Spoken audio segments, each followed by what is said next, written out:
Ô, senta aí, meu filho. Encosta essa cadeira mais perto do fogo, que hoje eu vou te contar uns causos que só quem nasceu e se criou no mato sabe. Histórias que aconteceram de verdade. Não é invenção, não. É coisa que meu pai contava, que meu avô contava, e que hoje eu conto pra vocês. Pois é, o interior tem seus mistérios, suas assombrações, seus segredos guardados a 7 chaves. E quem já viveu na roça sabe que tem coisa que a gente não explica, só respeita. Se você gosta desses causos de roça, se inscreve aí no canal, aperta o sino, já deixa teu joinha e vambora ouvir. Porque hoje eu trouxe 6 histórias que vão fazer teu sangue gelar. Pega teu café, se acomoda aí e vamos começar.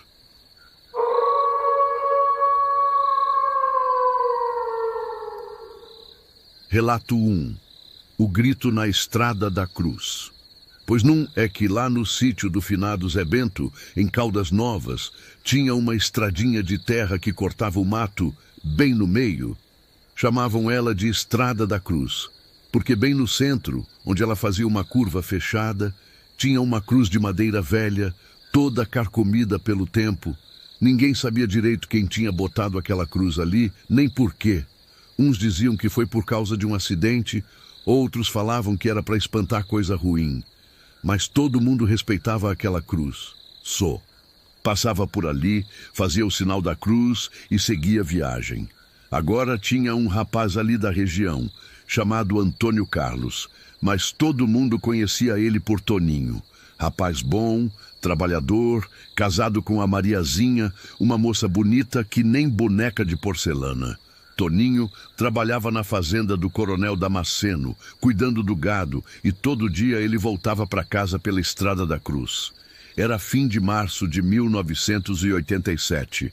Lembro bem porque foi no mesmo ano que meu compadre Joaquim morreu. Toninho estava voltando do trabalho, já eram umas 8 da noite, escuro que nem boca de lobo. Ele vinha a pé mesmo, que naquele tempo era difícil ter carro, né, meu filho? Quando ele chegou perto da curva da cruz, ouviu um grito que gelou até a medula dos ossos. Um grito de desespero, de dor, que parecia vir do fundo da terra. Toninho parou na hora, o coração batendo que nem tambor de macumba. Quem é? Quem tá aí? Ele gritou, mas só o vento respondeu. Ficou ali parado uns 5 minutos, prestando atenção, mais nada. Pensou que fosse imaginação e seguiu o caminho. Mas quando passou pela cruz, o grito veio de novo, mais alto, mais desesperado. Dessa vez, Toninho viu um vulto branco do lado da cruz, parado que nem estátua. O cabra ficou branco feito vela, as pernas tremendo que nem vara verde, mas como era corajoso, resolveu chegar mais perto. E foi quando viu que não era vulto, não. Era uma mulher toda de branco, ajoelhada na frente da cruz, chorando que parecia que o mundo ia acabar. Ô moço, a senhora está precisando de ajuda? Toninho perguntou, chegando devagar. A mulher levantou a cabeça e Toninho nunca mais esqueceu aquele rosto. Era uma moça nova, bonita, mas com os olhos tão tristes que dava vontade de chorar junto. E o mais estranho, ela parecia transparente, como se fosse feita de fumaça. Ele prometeu que ia voltar, ela disse, com uma voz que parecia vir de longe. Mas já faz 20 anos que eu espero. Toninho ficou ali, sem saber o que fazer. A moça continuou. Meu nome é Helena. Eu morri aqui, nessa estrada, esperando meu noivo voltar da guerra. Ele disse que ia casar comigo quando voltasse, mas nunca mais apareceu. E eu fiquei aqui esperando. O rapaz sentiu um frio na espinha. Guerra? Que guerra? Mas antes que pudesse perguntar, a moça começou a sumir, que nem fumaça no vento. Não me deixe sozinha, não me deixe, ela gritou, e o grito ecoou pela estrada toda. Toninho saiu correndo dali, que nem diabo que a cruz não quer. Chegou em casa ofegante, suando frio, e contou tudo para Mariazinha. A mulher dele ficou preocupada, mas achou que era coisa da cabeça dele. Mas no dia seguinte, Toninho procurou o seu Manuel, o homem mais velho da região, para contar o que tinha acontecido. e foi aí que descobriu a verdade. "Ô, Toninho, essa história eu conheço sim", disse seu Manuel, balançando a cabeça. "Meu pai contava que lá pelos anos 1960 tinha uma moça chamada Helena, que morava numa casinha perto da estrada. Ela era noiva de um rapaz que foi chamado para a guerra, não lembro bem qual. Ele prometeu que ia voltar e casar com ela." "E voltou?" Toninho perguntou, já imaginando a resposta. Nunca mais se soube dele. Helena ficou esperando, até que um dia ela saiu de casa com um vestido de noiva, disse que ia encontrar com ele na estrada. Encontraram ela no outro dia, morta, bem embaixo daquela cruz. Dizem que ela morreu de desgosto, de tanto esperar. Toninho sentiu um arrepio subir pela espinha. E a cruz? A família dela que botou para marcar o lugar onde ela morreu. E desde então, todo mundo que passa ali de noite ouve o grito dela, vê ela esperando. Daquele dia em diante, Toninho mudou o caminho de casa. Dava uma volta grande, mas não passava mais pela estrada da cruz. Dizia que não conseguia esquecer aqueles olhos tristes, aquela voz pedindo para não deixar ela sozinha. E sabe o que é mais estranho, meu filho? Anos depois, em 1995, apareceu na cidade um velho, meio gagá, perguntando por uma moça chamada Helena. Dizia que tinha vindo da guerra, que tinha prometido casar com ela. Quando contaram para ele que ela tinha morrido há mais de 30 anos, o velho chorou que nem criança. "Eu prometi que ia voltar", ele repetia. "Eu prometi." Levaram o velho até a cruz e quando ele viu, caiu de joelho no chão pedindo perdão. E conta quem estava lá que naquela noite, pela primeira vez em décadas, ninguém ouviu grito nenhum na estrada da cruz. Dizem que Helena tinha encontrado a paz, que tinha ouvido o pedido de perdão que esperava há tanto tempo. Mas, meu filho, promessa é dívida sagrada. Quem promete e não cumpre, carrega o peso na consciência. E, às vezes, esse peso fica assombrando até depois da morte. Toninho mora até hoje na região, já é avô, mas quando alguém pergunta sobre a Estrada da Cruz, ele balança a cabeça e diz: "Tem coisa que a gente não mexe, só respeita e passa longe." Relato 2. A menina que voltou diferente. Meu filho, essa história aqui aconteceu lá no sítio da Dona Sebastiana, em Pirenópolis. Era uma família grande, bonita, que vivia da criação de gado e plantação de milho. Seu Sebastião era o pai, homem trabalhador, honesto, que nunca fez mal a ninguém. Dona Sebastiana era a mãe, mulher de oração, que conhecia reza para tudo quanto é coisa. Eles tinham 5 filhos, mas a caçula, a Pedrinha, era a menina dos olhos dos pais. Uma criança linda, de cabelo cacheado, olhos verdes que brilhavam que nem estrela. Tinha uns 6 anos na época, era esperta que nem tudo. Falava que nem gente grande. Pedrinha gostava de brincar no quintal, de correr atrás das galinhas, de ajudar a mãe a cuidar da horta. Mas o que ela mais gostava mesmo era de brincar perto do riacho que passava no fundo do sítio. Passava horas ali, fazendo castelinho de areia, conversando sozinha, que nem criança faz. Dona Sebastiana sempre falava: "Pedrinha, você não vai muito longe desse riacho, não viu? Fica só ali pertinho, onde a mamãe pode te ver." E a menina sempre obedecia. Era criança obediente, nunca deu trabalho. Mas um dia, era uma quinta-feira de abril, lembro bem porque foi véspera de São Jorge, Pedrinha saiu para brincar como sempre e não voltou na hora do almoço. Dona Sebastiana chamou e nada. Começou a ficar preocupada. "Sebastião, a Pedrinha não está respondendo", ela gritou para o marido. Os dois saíram procurando, primeiro no quintal, depois no pasto, depois no riacho. Nada. Era como se a menina tivesse sumido no ar. Chamaram os vizinhos, organizaram uma busca, procuraram a noite toda. Nada de Pedrinha. Passaram 3 dias assim, a família toda desesperada, a mãe chorando sem parar, o pai percorrendo toda a região. Até que no 4º dia, de manhã cedinho, Dona Sebastiana ouviu um barulho na cozinha. Quando ela desceu para ver o que era, quase caiu para trás. Lá estava Pedrinha, sentada na mesa da cozinha, comendo um pão com manteiga, que nem se nada tivesse acontecido. Pedrinha, minha filha, onde você estava? Dona Sebastiana gritou, correndo para abraçar a menina. Mas quando chegou perto, algo não estava certo. Pedrinha estava limpa, sem um arranhão, com a mesma roupa que tinha saído. Mas os olhos eram diferentes. Não brilhavam mais como antes. Eram olhos vazios, sem vida. Oi, mamãe, Pedrinha disse, com uma voz que não parecia dela. Era a mesma voz, mas diferente, mais fria, mais distante. Onde você estava, minha filha? A mamãe procurou você em todo lugar. Eu estava brincando, Pedrinha respondeu, sem olhar nos olhos da mãe. Estava brincando com meus amigos.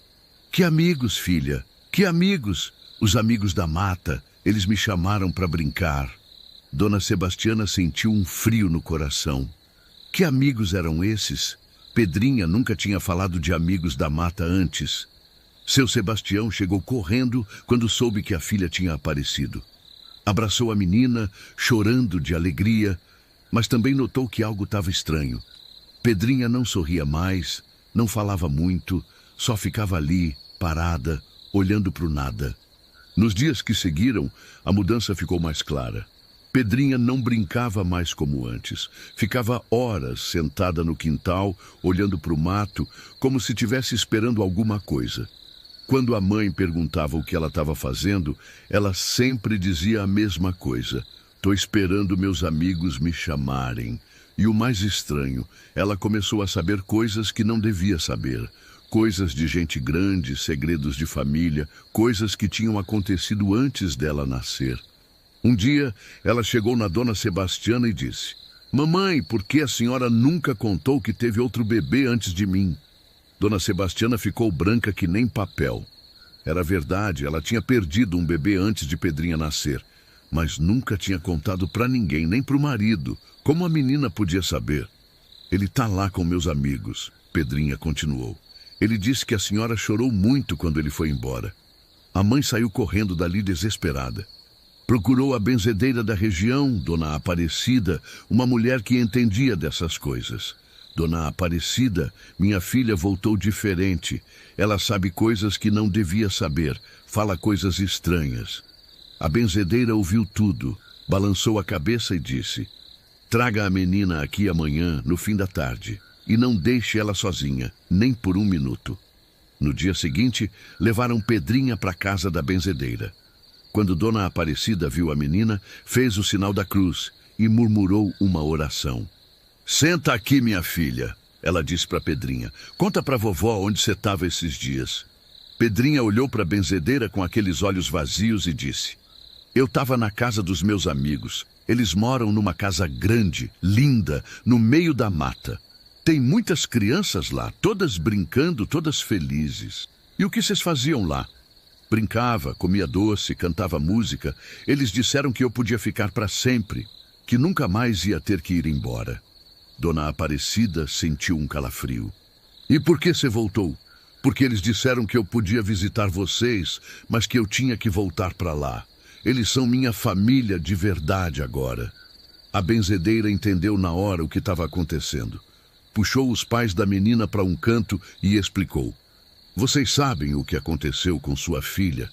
Ela foi levada pelos encantados. O que voltou aqui não é mais a Pedrinha de vocês. É como posso explicar? É uma cópia. Os encantados pegaram a alma dela e deixaram isso aqui no lugar. Mas ela é nossa filha, seu Sebastião gritou. Não, não é mais. Olha para os olhos dela. Cadê o brilho? Cadê a alegria? Isso aí é só um corpo vazio, uma boneca que eles fizeram para enganar vocês. Dona Sebastiana começou a chorar. Então nossa filha, nossa Pedrinha, está viva, mas não vai mais voltar. Ela está feliz lá com os encantados.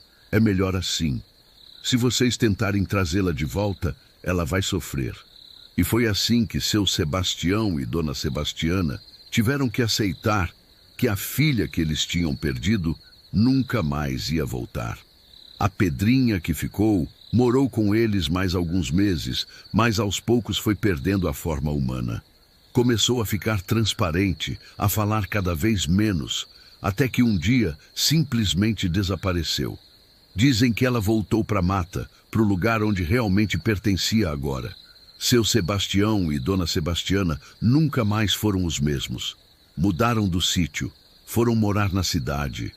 Mas até hoje, quando alguém pergunta pelos filhos, eles falam dos 4 que criaram. Da Pedrinha, nunca mais falaram. Porque tem coisas, meu filho, que a gente não consegue entender, só aceitar. O mundo é cheio de mistérios, e às vezes a gente perde alguém que ama para um mistério desses. Mas eu sempre falo, criança tem que ser vigiada, principalmente no mato, porque tem gente que não é gente, e tem lugar que não é lugar para gente viva. Relato 3. O velho que viu a própria morte. Meu filho, essa história aqui me dá arrepio até hoje. Aconteceu com o finado Nhô Benedito, lá em Formosa, num sítio pequenininho que ele tinha herdado do pai. Nhô Benedito era um homem simples, trabalhador, que vivia sozinho depois que a mulher morreu. Já estava com uns 70 e poucos anos, mas ainda era forte, ainda cuidava da roça e dos bichos. Ele tinha uma rotina certinha. Acordava às 5 da manhã, tirava o leite da vaca, cuidava das galinhas, trabalhava na roça até meio-dia, almoçava, cochilava um pouquinho e de tarde ficava sentado na varanda tomando café e vendo o movimento. Nhô Benedito era conhecido na região por ser meio vidente. Não que ele fizesse trabalho, não, mas às vezes ele sonhava com coisas que depois aconteciam. Sonhava que ia chover, e chovia. Sonhava que alguém ia ficar doente, e ficava. O pessoal respeitava ele por causa disso. Um dia, era uma terça-feira de agosto, ele acordou diferente. Estava inquieto, andando de um lado para o outro, que nem cachorro que sente tempestade vindo. O vizinho dele, seu Antônio, veio fazer uma visita e estranhou. Ô, Nhô Benedito, que é que o senhor tem hoje? Tá parecendo que viu assombração. Pior que é quase isso, Antônio. Nhô Benedito respondeu, coçando a cabeça. Eu tive um sonho muito esquisito essa noite.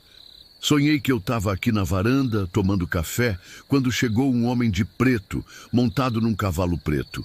Ele parou bem ali na frente. Ele apontou para o portão e disse que tinha vindo me buscar. Seu Antônio deu uma risada. Ô, Nhô Benedito, o senhor está ficando impressionado à toa. Sonho é sonho, vida é vida. Não, Antônio. Esse sonho foi diferente. Parecia real demais. Eu senti o cheiro do cavalo, ouvi o barulho da sela, vi o rosto do homem. E sabe o que mais me assombrou? Eu não tive medo.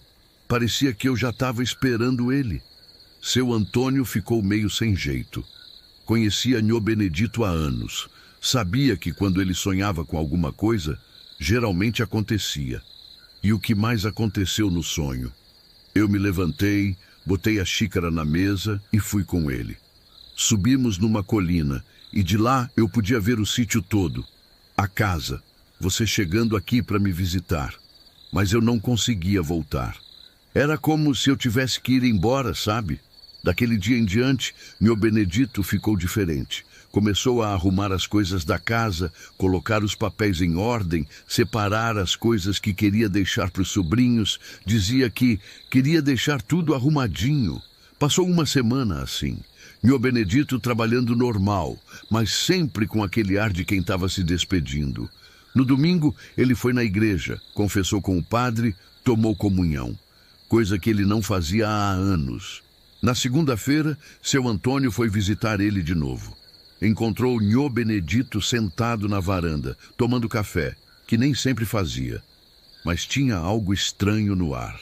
O sítio estava quieto demais, nem os passarinhos cantavam. Bom dia, Nhô Benedito. Bom dia, Antônio. Senta aí, toma um café comigo. Eles ficaram conversando sobre coisas do dia a dia, mas seu Antônio notou que Nhô Benedito estava olhando muito para o portão, como se estivesse esperando alguém. O senhor está esperando visita? Seu Antônio perguntou. Tô sim, Nhô Benedito respondeu, sem tirar os olhos do portão. E acho que não vai demorar muito. Foi quando eles ouviram o barulho. Casco de cavalo batendo na estrada de terra. Toque, toque, toque, toque.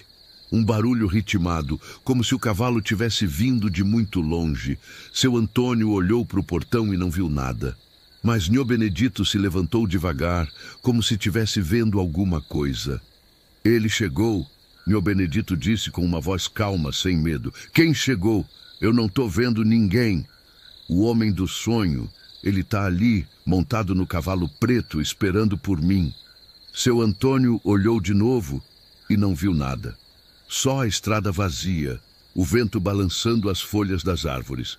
Mas o barulho do casco continuava, agora mais perto. Nhô Benedito botou a xícara na mesa, exatamente como tinha feito no sonho. Antônio, você vai cuidar dos meus bichos até os sobrinhos chegarem aqui? Claro, Nhô Benedito, mas... Obrigado, meu amigo. Você sempre foi um bom vizinho. E então, aconteceu uma coisa que seu Antônio nunca conseguiu explicar. Nhô Benedito começou a andar em direção ao portão. Mas conforme ele ia andando, ia ficando transparente, como se fosse feito de fumaça. E o barulho do casco ficava mais forte, mais real. Quando Nhô Benedito chegou no portão, ele parou e acenou para seu Antônio. Tchau, Antônio. Obrigado por tudo. E desapareceu. Sumiu no ar, que nem nunca tivesse existido. O barulho do casco também parou de repente e voltou aquele silêncio estranho. Seu Antônio ficou ali parado, sem entender nada. Correu até o portão, olhou para todos os lados, mas não viu nada. Nenhum cavalo, nenhum homem de preto, nenhuma pegada na terra. Voltou correndo para a varanda e foi aí que viu. Nhô Benedito estava lá, sentado na cadeira, com a xícara na mão. Mas não se mexia, não respirava. Tinha morrido ali mesmo, tomando café, olhando para o portão. O médico disse depois que foi o coração, que parou de repente. Mas seu Antônio nunca contou para ninguém o que tinha visto. Quem é que ia acreditar? No velório, o povo comentava como Nhô Benedito estava com cara de paz, como se tivesse morrido feliz. E seu Antônio pensava, é porque ele já sabia. Ele viu a própria morte no sonho e se preparou para ela. Dizem que tem gente que nasce com esse dom de ver o que vai acontecer. E às vezes a gente vê a própria morte chegando. Não é para ter medo, não. É só um aviso para a gente se preparar, para a gente se despedir direito. Nhô Benedito morreu em paz porque tinha aceito o que ia acontecer. Ele viu a morte dele no sonho e não lutou contra ela. Só se preparou e esperou. E sabe o que é mais curioso, meu filho? Depois que Nhô Benedito morreu, seu Antônio começou a escutar aquele barulho de casco de cavalo toda semana, sempre na segunda-feira, no mesmo horário. Como se o homem de preto passasse ali, fazendo sua ronda, mas agora ele não parava mais, passava direto, porque já tinha feito o trabalho dele. Relato 4. A benzedeira e o pacto quebrado. Ô meu filho, essa história aqui é de fazer o cabelo ficar em pé. Aconteceu lá em Catalão, com uma benzedeira famosa chamada Dona Quitéria. Ela era conhecida em toda a região por curar tudo: espinhela caída, cobreiro, quebranto, mal-olhado, dor de cabeça, problema no peito. Não tinha doença que ela não desse jeito. Dona Quitéria era uma mulher pequenina, toda enrugadinha, com uns olhos azuis que pareciam ver além da gente. Devia ter uns 80 anos, mas era ligeira que nem menina. Morava numa casinha simples, nos fundos da cidade, rodeada de plantas medicinais, arruda, guiné, pião roxo, erva cidreira, boldo, um jardim que parecia farmácia. Todo dia tinha gente na porta da casa dela. Vinha gente de longe, de outros estados até, procurando a cura que os médicos não conseguiam dar. E Dona Quitéria nunca cobrava nada. Recebia só o que o povo queria dar: uma galinha, uns ovos, um saco de feijão, uma bênção. Mas tinha uma coisa que o pessoal não sabia sobre Dona Quitéria. Ela tinha um pacto, não com o diabo, não pensa em besteira. Era um pacto com os espíritos bons, com as entidades que protegem os que fazem o bem. Quando ela era nova, ainda aprendendo o ofício com a mãe dela, ela tinha feito uma promessa: eu vou usar esse dom só para fazer o bem. Nunca vou cobrar dinheiro por uma benzeção. Nunca vou usar a força que me foi dada para prejudicar ninguém.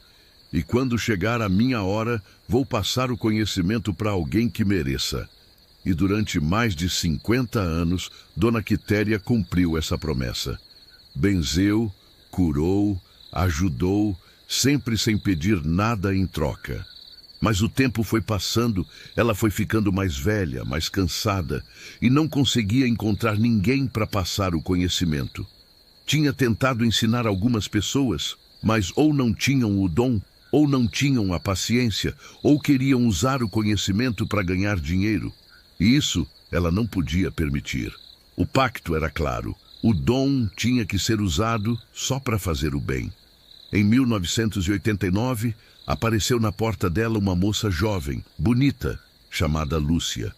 Disse que vinha de Brasília, que tinha ouvido falar de Dona Quitéria e queria aprender com ela. Eu sempre tive uma coisa diferente, Lúcia contou. Desde pequena, eu sinto as dores dos outros. Sei quando alguém está doente só de olhar. Minha avó dizia que eu tinha o dom, mas nunca me ensinou nada. Dona Quitéria olhou bem nos olhos da moça e viu que era verdade. Ela tinha o dom, sim, mas tinha algo mais, algo que a benzedeira não conseguia identificar direito. Você está disposta a aprender de verdade? Porque não é brincadeira, não. É responsabilidade grande, é compromisso para a vida toda. Tô sim, Dona Quitéria. Eu quero ajudar as pessoas igual a senhora. E assim começou o aprendizado de Lúcia. Ela ficou morando com Dona Quitéria, aprendendo as rezas, as plantas, os rituais. Era inteligente, decorava tudo rapidinho, tinha jeito para lidar com as pessoas. Dona Quitéria ficou feliz, pensando que finalmente tinha encontrado alguém para continuar o trabalho. Mas conforme os meses passaram, ela começou a perceber umas coisas estranhas em Lúcia. A moça perguntava muito sobre como fazer trabalho para prejudicar alguém, como amarrar homem, como dar azar para os inimigos. Quando Dona Quitéria explicava que essas coisas eram proibidas, que iam contra o pacto, Lúcia concordava, mas o brilho no olho dela mudava. Um dia, Dona Quitéria pegou Lúcia conversando com um homem no quintal, um homem que ela não conhecia, todo de preto, com uns olhos estranhos. Quando ela chegou perto, o homem desapareceu que nem fumaça. Quem era aquele homem, Lúcia? Que homem? Não tinha ninguém aqui não, Dona Quitéria.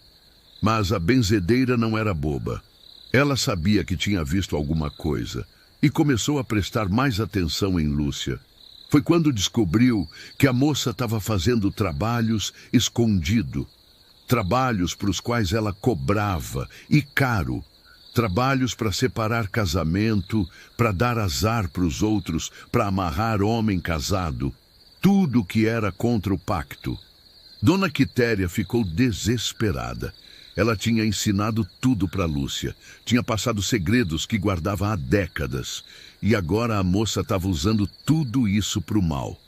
Lúcia, você sabe que não pode fazer essas coisas. Você prometeu que ia usar o dom só para fazer o bem. Promessa não enche barriga, Dona Quitéria, Lúcia respondeu, com uma frieza que gelou o sangue da velha.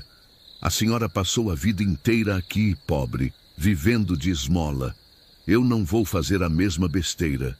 Você não entende, menina. O pacto não é brincadeira. Se você quebrar, as consequências vão ser terríveis. Lúcia deu uma gargalhada. Pacto? Que pacto? Isso é coisa da sua cabeça, velha. Não existe pacto nenhum. O que existe é conhecimento, poder, e eu vou usar da maneira que eu quiser. Naquela mesma noite, Lúcia sumiu. Levou todos os livros de Dona Quitéria, todas as ervas raras, todas as ferramentas sagradas. Deixou só um bilhete. Obrigada pelos ensinamentos. Agora vou fazer minha própria vida. Dona Quitéria chorou como nunca tinha chorado, não pela perda das coisas materiais, mas porque sabia o que ia acontecer. O pacto tinha sido quebrado. Ela tinha passado o conhecimento sagrado para alguém que ia usar para o mal. E as consequências não iam demorar. Uma semana depois, as primeiras notícias chegaram. Lúcia tinha aberto uma casa de trabalhos numa cidade vizinha. Cobrava caro, fazia qualquer tipo de serviço, não importava se era para prejudicar alguém. E o pior, estava usando o nome de Dona Quitéria, dizendo que era discípula dela. Eu ensinei aquela menina tudo o que sabia, Dona Quitéria disse para o padre da cidade, e agora ela está usando para fazer maldade. Padre, eu quebrei o pacto sem querer. O que vai acontecer comigo? O padre tentou consolá-la, mas Dona Quitéria sabia que não havia consolo. Ela tinha falhado na missão mais importante da vida dela. 2 meses depois, chegaram notícias piores. Lúcia estava fazendo trabalhos cada vez mais pesados, cada vez mais perigosos. Já tinha separado 3 casamentos, já tinha feito uma mulher ficar doente, já tinha amarrado um homem que quase enlouqueceu. E cobrava cada vez mais caro. Mas as entidades que protegiam Dona Quitéria não iam deixar passar. Uma noite, a velha benzedeira acordou com um vento estranho na casa. Um vento que não mexia as cortinas, mas gelava até os ossos. Quitéria. Uma voz sussurrou no escuro. O pacto foi quebrado. Eu sei, ela respondeu tremendo. Eu sei que errei. O que vocês querem de mim? Você deve consertar o que foi quebrado. Deve parar a menina antes que seja tarde demais. Mas como? Ela não me escuta mais. Você sabe como. E Dona Quitéria sabia mesmo. Havia um jeito de quebrar o poder que Lúcia tinha recebido, de fazer com que todos os trabalhos dela voltassem contra ela mesma. Mas era perigoso. Podia custar a própria vida. No dia seguinte, Dona Quitéria começou o ritual. 3 dias e 3 noites, sem comer, sem dormir, só rezando, só trabalhando para desfazer o mal que tinha sido feito. No 3º dia, ela desmaiou de exaustão. Quando acordou, soube que tinha funcionado. Lúcia tinha aparecido na cidade vizinha, completamente louca, gritando que elas estavam atrás dela. Todas as maldades que ela tinha feito voltaram para ela multiplicadas. Os casamentos que ela tinha separado, ela nunca mais conseguiu manter um relacionamento. A doença que ela tinha botado numa mulher pegou nela mesma. A loucura que ela tinha causado num homem virou a loucura dela. Internaram Lúcia num hospital psiquiátrico e ela nunca mais saiu. Ficou lá repetindo sempre a mesma coisa. Eu quebrei o pacto, eu quebrei o pacto. Dona Quitéria viveu mais 5 anos depois disso. Nunca mais ensinou ninguém. Nunca mais passou o conhecimento adiante. Quando morreu, em 1994, levou todos os segredos com ela. Diziam que na hora da morte, ela sorriu, porque finalmente tinha cumprido o pacto até o fim. E sabe o que aconteceu com a casa onde Lúcia morava? Nunca mais ninguém conseguiu morar lá. Todo mundo que tentava ficava doente, tinha pesadelos ou simplesmente fugia no meio da noite. A casa está lá até hoje, abandonada, com as plantas do quintal crescendo selvagens. O povo da região diz que ainda dá para ouvir Lúcia gritando à noite. Eu quebrei o pacto, eu quebrei o pacto. E quem passa por lá sente um frio na espinha, um peso no peito, como se tivesse alguém pedindo perdão. Essa história me ensinou uma coisa, meu filho. Conhecimento é poder, e poder vem com responsabilidade. Quem recebe um dom para fazer o bem e usa para fazer o mal, paga o preço. E às vezes, o preço é alto demais para pagar. Dona Quitéria errou ao confiar em Lúcia, mas no final, ela consertou o erro. Pagou com a própria vida para proteger o povo da maldade que ela tinha, sem querer, soltado no mundo. Relato 5. A festa que virou tragédia. Meu filho, essa história aqui aconteceu numa fazenda grande, lá perto de Lusiânia, no ano de 1983. Era a fazenda do coronel Argemiro, um homem rico, poderoso, que tinha muita terra e muito gado. Todo mundo na região conhecia ele, uns com respeito, outros com medo. O coronel Argemiro não era homem fácil, não. Era daqueles que não levava desaforo para casa, que resolvia as coisas na base da força. Mas também era homem de palavra, que ajudava quem trabalhava direito para ele, só não perdoava a traição. Ele tinha um filho único, o Argemirinho, um rapaz de uns 25 anos, bonito, educado, que tinha estudado na capital. Era a alegria do velho, o herdeiro de tudo que ele tinha construído. E por isso mesmo, o coronel fazia questão de que o filho se casasse bem, com uma moça de família boa. Já tinha até escolhido a noiva, Dona Laurinda, filha do fazendeiro vizinho, uma moça educada, bonita, de família tradicional. Os dois coronéis já tinham acertado tudo, só faltava oficializar o noivado. Mas Argemirinho tinha outros planos. Ele estava apaixonado perdidamente por uma moça da cidade, a Rosinha, filha do sapateiro. Uma moça linda, alegre, mas pobre. E na cabeça do coronel Argemiro, isso não podia ser. Meu filho, você vai casar com a Laurinda e pronto. Não quero nem ouvir falar dessa outra aí. Você não vai jogar fora tudo que eu construí por causa de um capricho. Mas, pai, eu amo a Rosinha.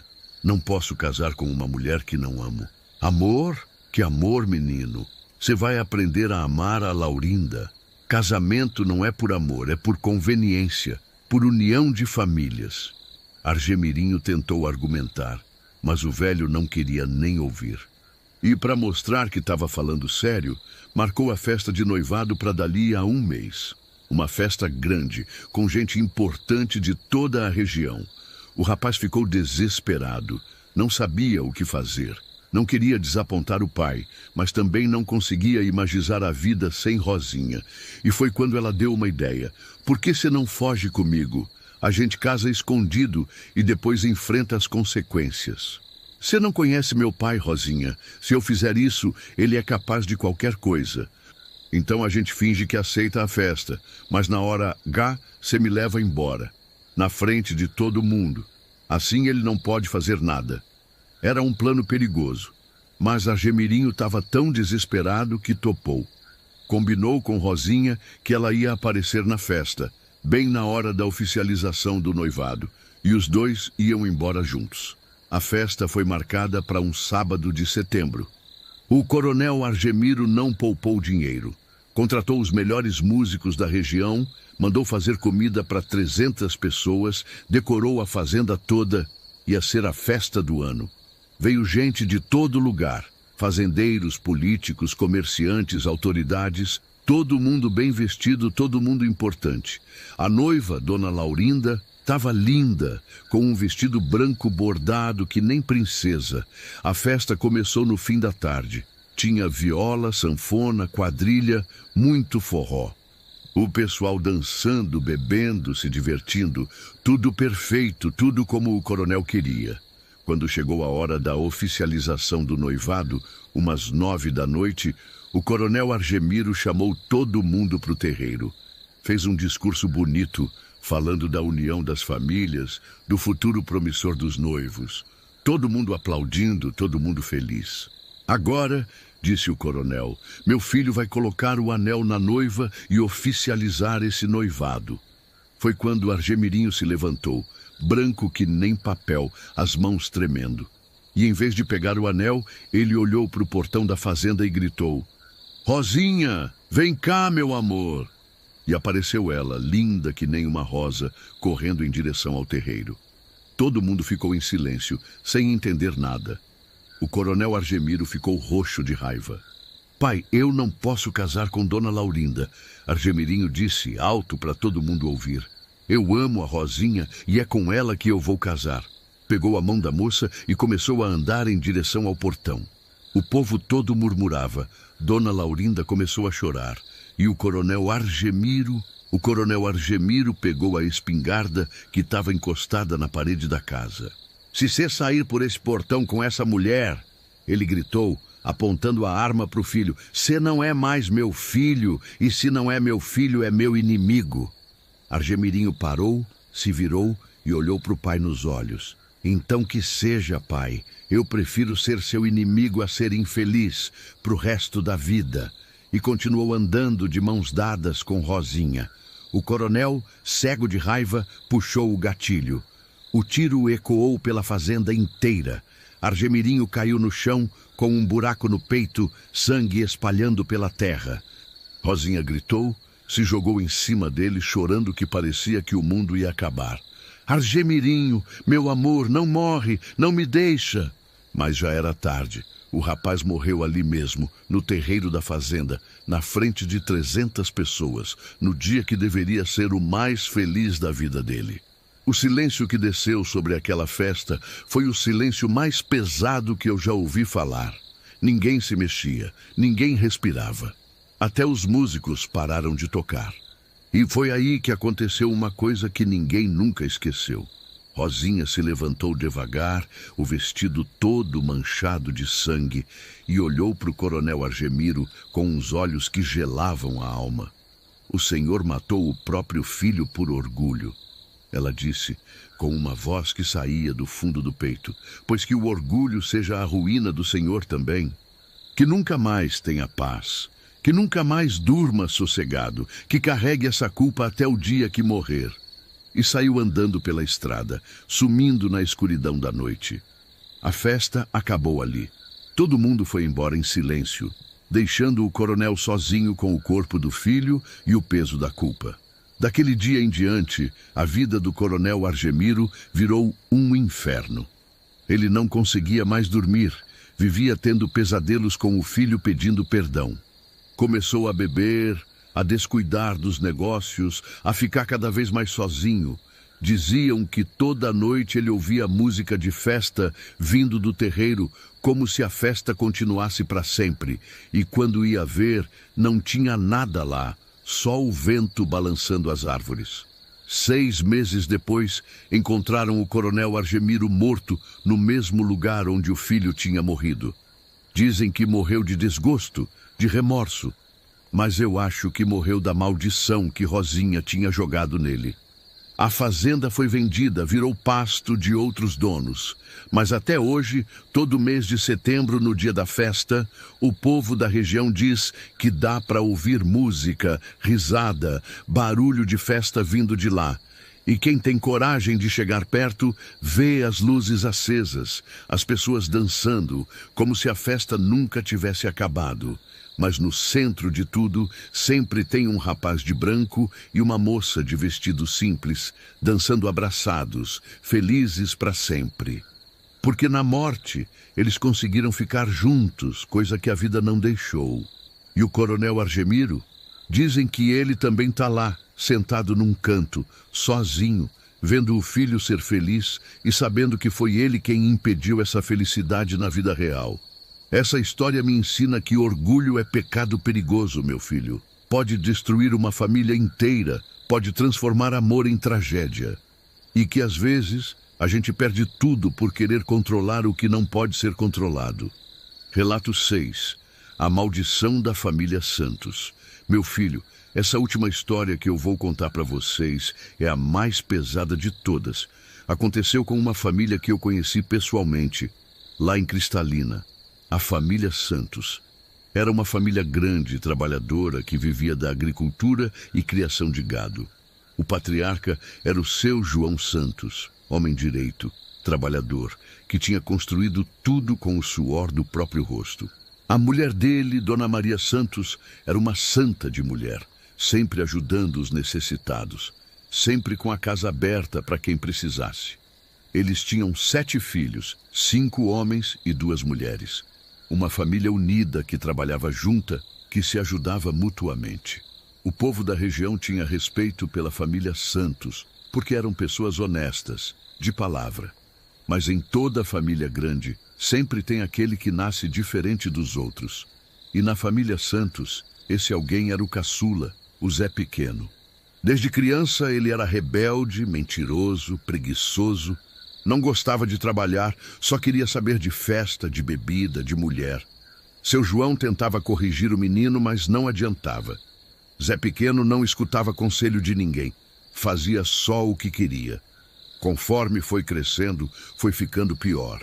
Começou a roubar dinheiro da família, a vender as coisas de casa para comprar cachaça, a trazer problema para todo mundo. João, você precisa botar esse menino na linha, Dona Maria sempre falava. Do jeito que ele está indo, vai acabar mal. Eu já tentei de tudo, Maria. Conversa, conselho, castigo. Nada adianta. Parece que ele tem o capeta no corpo. E tinha mesmo. Zé Pequeno foi crescendo e virando uma praga na família. Quando completou 20 anos, já tinha brigado com todos os irmãos, já tinha roubado da própria mãe, já tinha vendido gado do pai sem autorização. Foi quando aconteceu o pior. Numa festa na cidade, Zé Pequeno se envolveu numa briga e matou um rapaz. Foi legítima defesa, segundo ele, mas todo mundo sabia que ele tinha provocado a confusão. Foi preso, julgado e condenado a 15 anos de cadeia. Seu João ficou arrasado, não pela vergonha, mas pela dor de ver o filho tomando aquele rumo. Dona Maria chorava todo dia, pedindo a Deus para iluminar o coração do menino. Mas Zé Pequeno, mesmo na cadeia, não mudou. Pelo contrário, ficou pior. Aprendeu coisas ruins lá dentro, fez amizade com um bandido perigoso, planejou vingança contra a própria família. Vocês me abandonaram, ele escrevia nas cartas. Vocês me jogaram aqui e esqueceram de mim.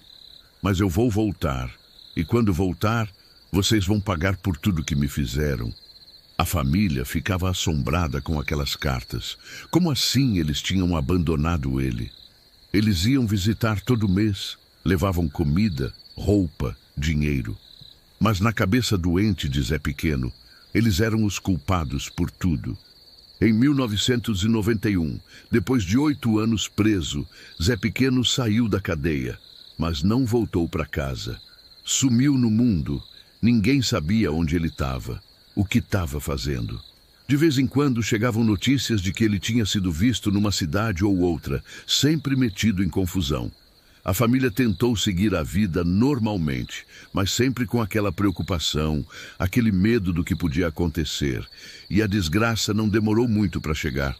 Primeiro foi o irmão mais velho, o Antônio. Morreu num acidente de caminhão, numa estrada que ele conhecia como a palma da mão. Acidente estranho, que ninguém soube explicar direito. 2 meses depois, foi a irmã mais nova, a Terezinha.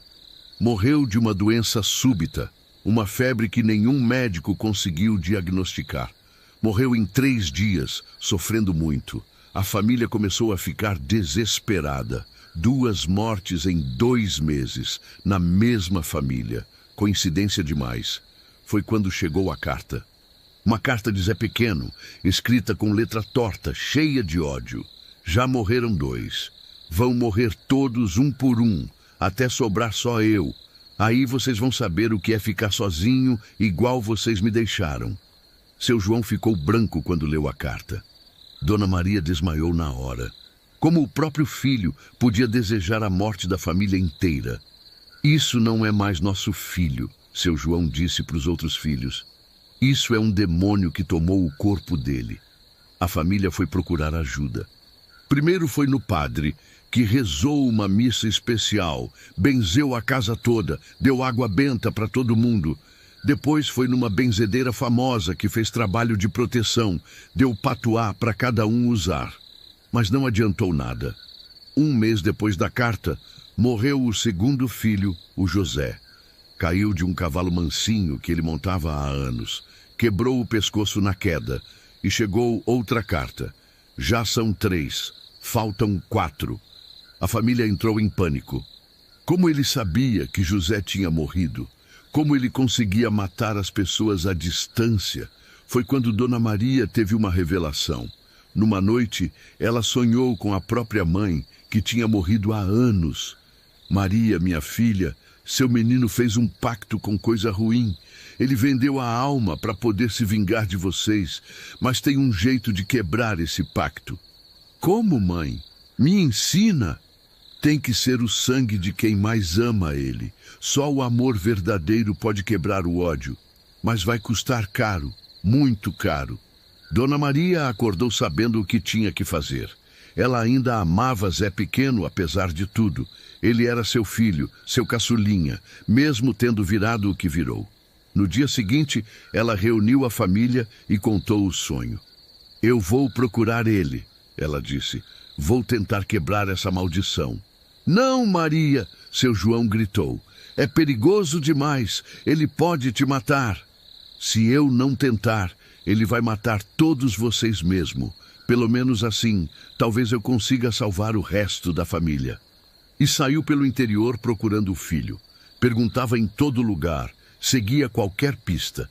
Levou 3 meses até encontrar ele, num boteco numa cidade pequena, magro, sujo, com os olhos vermelhos de tanto beber. Zé Pequeno, ela chamou chegando devagar. Quando ele viu a mãe, os olhos dele brilharam com um ódio que não parecia humano. O que você veio fazer aqui? Veio me entregar para a polícia? Vim te pedir perdão, meu filho. Perdão por tudo que fizemos de errado com você. E Dona Maria se ajoelhou ali mesmo, na frente do boteco, na frente de todo mundo, pedindo perdão para o próprio filho. Zé Pequeno ficou confuso. Não esperava aquilo. A mãe dele se humilhando, chorando, pedindo perdão. Eu te amo, meu filho. Apesar de tudo, eu te amo. Você é meu caçula, meu menino, e eu prefiro morrer a ver você destruindo nossa família. E foi aí que aconteceu o milagre. Zé Pequeno começou a chorar. Chorar que nem criança, que nem fazia anos que não chorava. Todo aquele ódio, toda aquela raiva começou a sair dele junto com as lágrimas. Mãe, o que eu fiz? O que eu virei? Não importa o que você fez, meu filho. Importa o que você vai fazer a partir de agora. E ele contou tudo. Como tinha encontrado um homem estranho na cadeia, que tinha prometido dar poder para ele se vingar da família. Como tinha aceito o pacto, vendido a alma em troca da vingança. Como não conseguia mais parar, mesmo querendo. Mas agora eu quero parar, mãe. Eu não quero mais fazer mal para ninguém. Como eu faço para desfazer isso? Dona Maria sabia que o preço seria alto, mas se fosse para salvar a família, ela pagaria qualquer preço.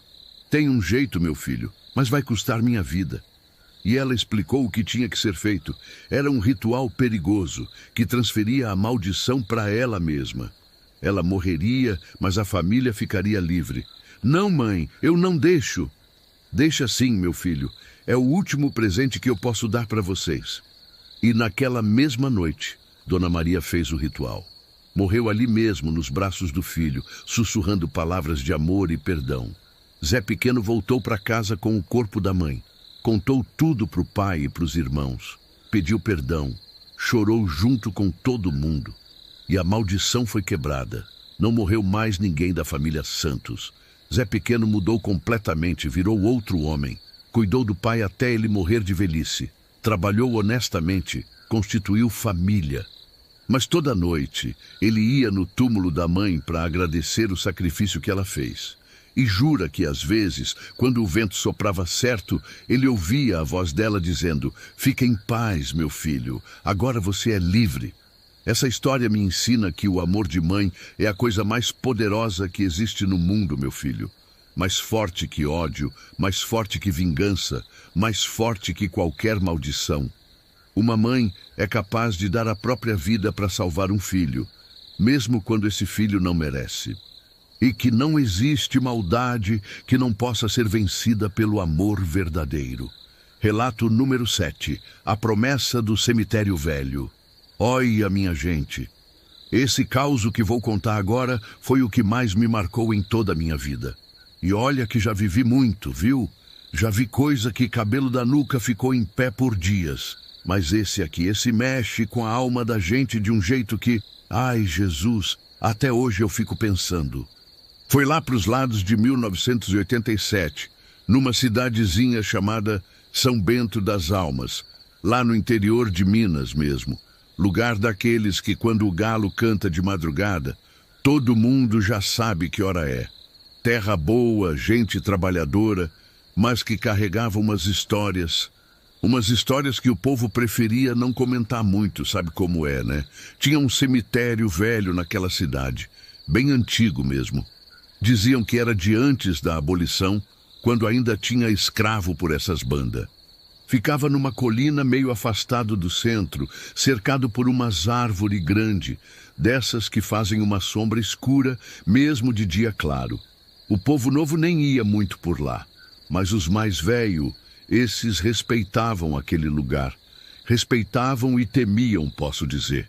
Nesse tempo morava lá um moço chamado Zé Benedito. Rapaz bom, trabalhador, filho único de Dona Maria das Dores, uma senhora viúva que criou o menino sozinha depois que o marido morreu de febre amarela. O Zé tinha uns 20 e poucos anos, forte que nem um touro, cabelo preto que nem azeviche e uns olhos que, quando ele olhava para você, parecia que estava vendo sua alma. Dona Maria das Dores, coitada, estava ficando velhinha e meio adoentada. Diabetes, pressão alta, essas coisas que vão minando a gente aos poucos. E o Zé, que era filho dedicado, cuidava dela com todo o carinho do mundo. Levava ela no médico, fazia as compras, cozinhava quando ela não estava bem. Enfim, era daqueles filhos que qualquer mãe ia ficar orgulhosa. Mas aí, minha gente, as coisas começaram a complicar. Dona Maria foi piorando, até que num dia ela chamou o Zé e falou assim: "Meu filho, eu tô sentindo que meu tempo tá chegando." "Que isso, mãe? A senhora vai viver muito ainda." "Não, Zé, eu sei. E tem uma coisa que preciso pedir para você." O Zé se sentou do lado da cama dela, pegou na mão da véia, que estava fria, que nem pedra de gelo. "Fala, mãe. O que a senhora precisar, eu faço. Quando eu morrer, eu quero que você me enterre no cemitério velho. Não no novo que fizeram ali perto da igreja, no velho mesmo." O Zé ficou meio sem entender. "Mas, mãe, ninguém mais enterra lá. Aquele lugar está abandonado, cheio de mato." "É lá que eu quero ficar, meu filho. É lá que teu pai tá, que meus pais estão, que meus avós estão. Nossa família toda tá lá. E tem mais uma coisa." Ela apertou a mão dele com uma força que nem parecia que estava saindo de uma pessoa doente. "Você tem que me visitar toda sexta-feira, sem faltar nenhuma. Pode estar chovendo, pode estar fazendo sol, pode estar acontecendo o que for. Toda sexta-feira você vai lá, acende uma vela para mim e reza um Pai Nosso. Você promete?" O Zé, com os olhos cheios de lágrima, prometeu. Prometeu de coração, de alma, como filho que amava a mãe mais que tudo na vida. 3 dias depois, Dona Maria das Dores se foi. Morreu dormindo, tranquila, com um sorriso no rosto, que parecia que estava vendo alguma coisa boa do outro lado. O Zé fez como a mãe pediu. Conseguiu uma licença especial lá com o prefeito, que era conhecido da família, e enterrou Dona Maria no cemitério velho. Foi uma cerimônia pequena, só os parentes mais próximos e alguns vizinhos. O padre meio que não gostou muito da ideia, mas respeitou a vontade da falecida. E toda sexta-feira, religiosamente, o Zé ia lá. Levava uma vela, acendia no túmulo da mãe, rezava o Pai Nosso e ficava uns minutinhos conversando com ela, contando como tinha sido a semana, os problemas, as alegrias. Era um momento sagrado para ele. Nisso passou uns 2 meses. O Zé estava tentando tocar a vida, trabalhando numa fazenda ali perto, mas a saudade da mãe apertava o peito dele, que parecia que ia explodir. E aí, numa dessas sexta-feira, aconteceu uma coisa. Ele estava lá, ajoelhado no túmulo, rezando, quando ouviu uma voz. "Zé." Ele olhou para todo lado, pensando que era alguém que tinha chegado, mas não tinha ninguém. O cemitério estava vazio, só ele e os mortos. "Zé, meu filho." Dessa vez ele teve certeza. Era a voz da mãe dele, igualzinha, com aquele jeitinho carinhoso que ela tinha de falar o nome dele. O coração do rapaz disparou. Ele olhou para o túmulo e viu. Viu uma luz fraquinha saindo da terra, como se fosse uma vela acesa debaixo da terra. "Mãe," ele sussurrou, "tô aqui, meu filho. Tô vendo que você está cumprindo sua promessa." A voz parecia vir de longe, como um eco, mas era ela, era Dona Maria das Dores mesmo. "Mãe, Eu sinto tanto sua falta. Eu sei, Zé, mas você está sendo um bom filho. Continue vindo toda sexta. Continue cumprindo sua promessa. É importante, meu filho, muito importante. E a luz se apagou. O Zé saiu de lá meio abalado, mas também meio consolado. Parecia que a mãe estava mesmo do outro lado, cuidando dele, acompanhando ele. Na sexta-feira seguinte, a mesma coisa aconteceu. A voz da mãe, a luzinha no túmulo, a conversa carinhosa. E o Zé foi se acostumando com aquilo, foi virando parte da rotina dele. Às vezes ele até esperava ansioso pela sexta-feira para poder conversar com a mãe. Mas aí, minha gente, a vida fez uma dessas pegadinhas que ela gosta de fazer. O Zé conheceu uma moça. Chamava Helena. Era de uma cidade vizinha. Tinha vindo para São Bento das Almas trabalhar na escola como professora. Moça bonita, estudiosa, cheia de sonho na cabeça. E o amor bateu no coração do Zé que nem raio. E ela também se interessou por ele, que era rapaz trabalhador, bonito e de bom coração. Começaram a namorar e em pouco tempo já estavam falando em casamento. A Helena já sabia da história da mãe do Zé, sabia que ele ia toda sexta no cemitério e respeitava aquilo. Até achava bonito a dedicação dele. Marcaram o casamento para um sábado de outubro. Estava tudo organizado, igreja, festa, lua de mel. O Zé estava feliz que nem criança na véspera do Natal. Mas na sexta-feira antes do casamento aconteceu uma situação. A Helena teve um problema na família dela, lá na cidade onde ela morava. O pai dela passou mal e foi internado às pressas. Ela ligou para o Zé desesperada.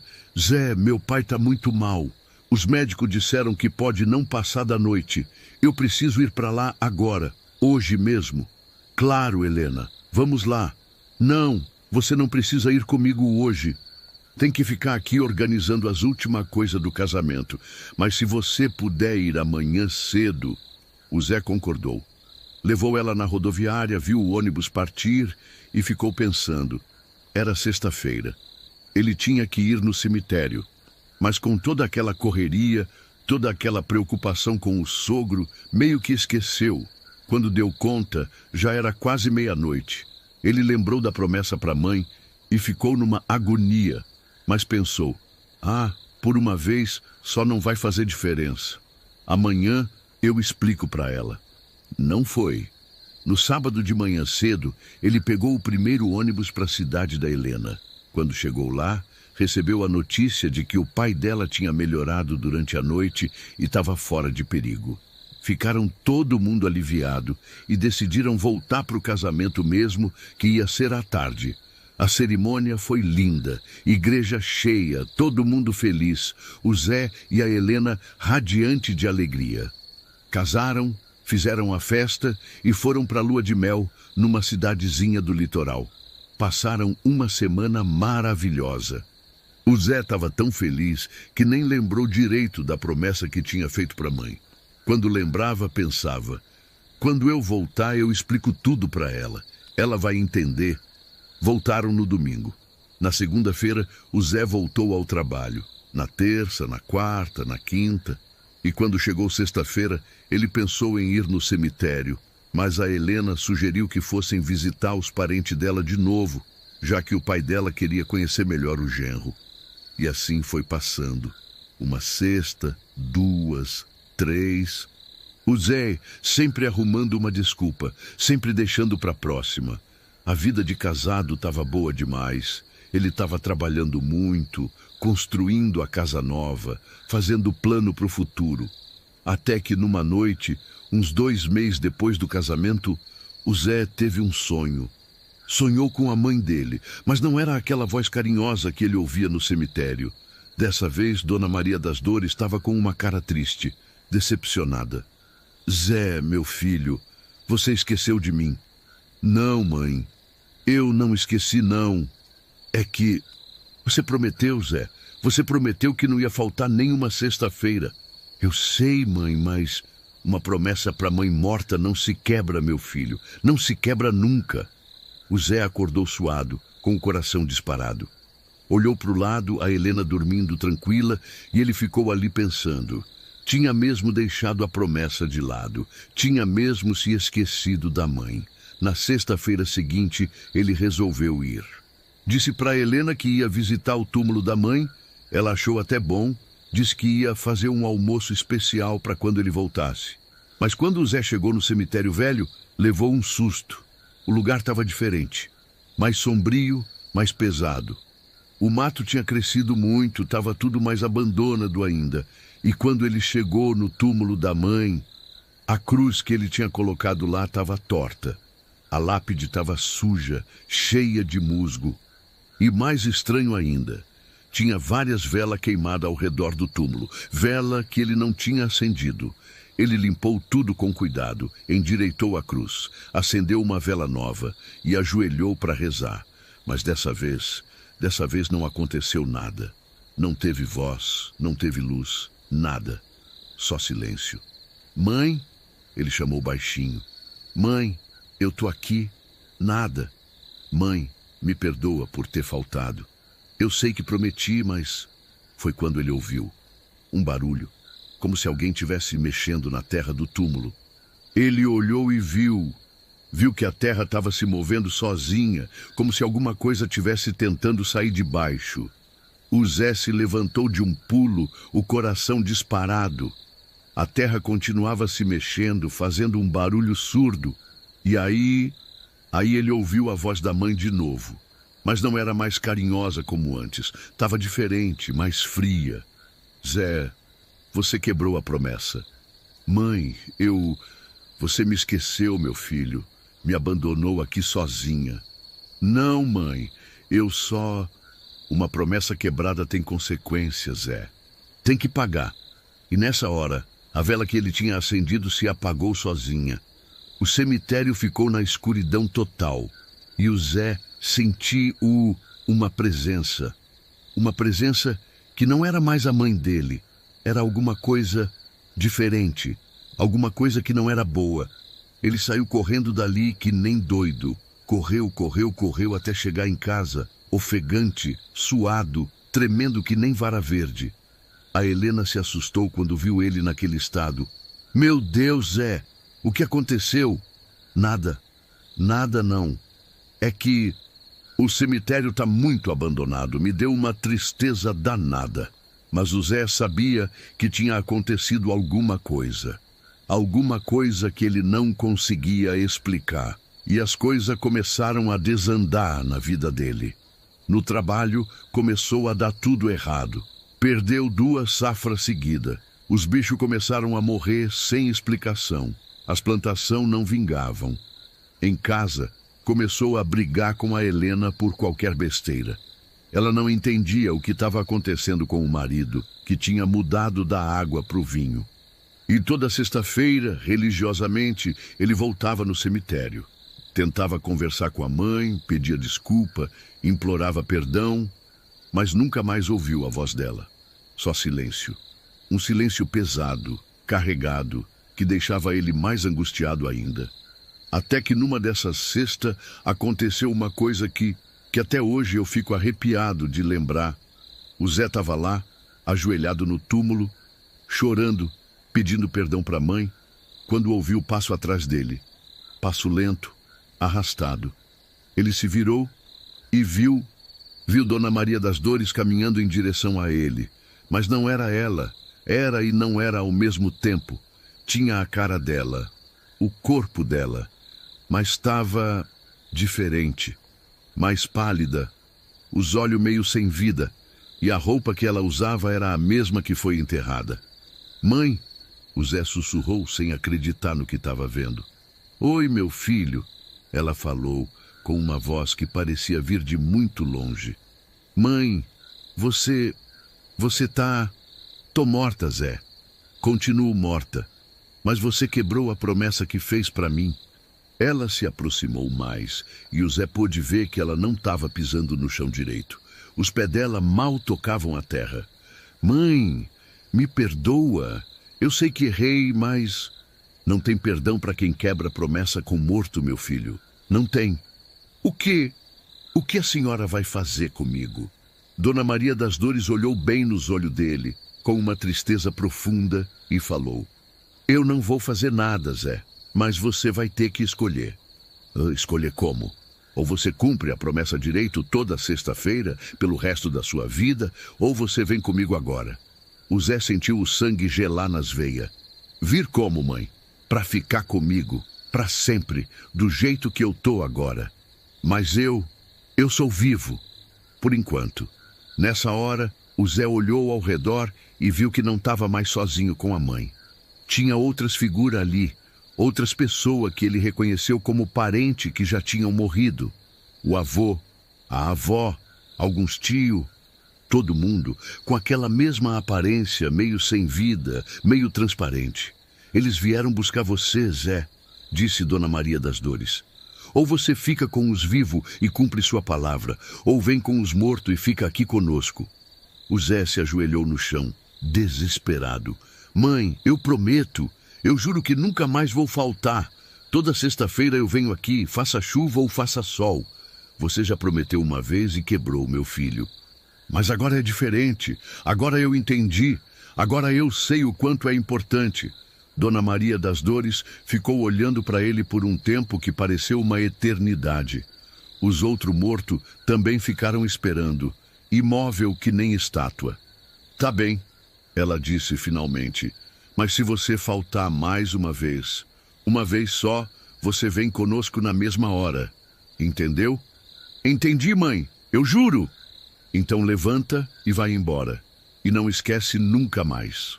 O Zé se levantou, meio tonto, meio sem acreditar no que tinha acontecido. Quando olhou de novo, não tinha mais ninguém lá. Só ele e os túmulos silenciosos. Mas ele sabia que não tinha sido sonho. Tinha sido real. Mais real que qualquer coisa que ele já tinha vivido na vida. Desse dia em diante, ele nunca mais faltou. Toda sexta-feira, sem exceção, ele ia no cemitério, chovendo, fazendo sol, doente, com saúde, brigado com a mulher, feliz com a vida, não importava. Toda sexta-feira ele estava lá. A Helena, no começo, não entendia direito. Achava meio exagero, mas depois foi percebendo que aquilo era uma coisa sagrada para o marido. E respeitava. Com o tempo, as coisas na vida do Zé voltaram ao normal.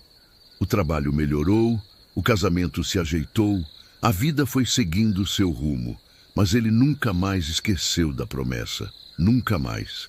Ele viveu até os 80 e poucos anos. Criou filho, viu o neto nascer, teve uma vida longa e boa. Mas toda sexta-feira da vida dele, ele ia no cemitério velho visitar a mãe. Quando ele morreu, em 2005, foi enterrado bem do lado dela, no mesmo cemitério. E dizem que até hoje, toda sexta-feira, tem alguém que acende uma vela lá no túmulo dos dois. Mas isso já é outra história. E é isso então, meus filhos. Acabaram os causos de hoje. 6 histórias que aconteceram de verdade, com gente de carne e osso. Gente que viveu, amou, sofreu e se foi. Sabe, cada vez que eu conto essas histórias, eu fico pensando numa coisa. O interior tem seus mistérios, suas lições, seus ensinamentos. E a gente que nasceu e se criou no mato, a gente aprende desde cedo que tem coisa que não se explica, só se respeita. Aprende que palavra dada é sagrada, que promessa não cumprida vira assombração. Aprende que orgulho é pecado que pode destruir uma família inteira. Aprende que quem brinca com coisa séria paga o preço caro. E aprende principalmente que o amor verdadeiro é mais forte que qualquer maldade. Esses causos que eu contei para vocês não são só histórias, não. São lições de vida, são avisos, são lembretes de que a gente tem que andar direito, ter respeito pelas coisas sagradas, cuidar da família, cumprir a palavra dada. Porque lá no fundo, lá no interior, longe da cidade grande, longe da correria, a gente ainda acredita que existe justiça. Pode não ser a justiça dos homens, mas existe uma justiça maior, que cobra de cada um o que fez de errado e recompensa quem fez o bem. E é por isso, meu filho, que eu falo sempre, Respeita os mais velhos, que eles conhecem essas histórias. Respeita a terra, que ela guarda segredos que a gente nem imagina. Respeita a palavra dada, que ela tem poder maior do que a gente pensa. E respeita o amor verdadeiro, que ele é capaz de vencer qualquer maldade. O interior está cheio de mistérios, de assombrações, de histórias para arrepiar. Mas também está cheio de lições, de sabedoria, de coisa boa que a gente aprende quando para escutar. E agora, meus filhos, se você chegou até aqui, se ouviu todas essas histórias, eu quero que você faça uma coisa, conta para alguém. Conta para os seus filhos, para os seus netos, para os seus amigos, porque essas histórias só continuam vivas se a gente continuar contando. Se você já ouviu um caso parecido com esses, se você conhece uma história do interior que faz o sangue gelar, conta aí nos comentários. A gente quer saber, a gente quer escutar, porque cada família tem seus mistérios, cada lugar tem suas assombrações, cada um tem uma história para contar. E vamos, que semana que vem tem mais causos, tem mais mistérios, tem mais histórias do nosso interior, querido. Se inscreve aí no canal, deixa o sininho ativado e vem com a gente nessa jornada pelos segredos e mistérios da roça. Boa noite, meu filho. Que Deus te abençoe, que te proteja de toda maldade e que os espíritos bons da sua família te acompanhem sempre. E lembra, no interior a gente não explica, a gente respeita.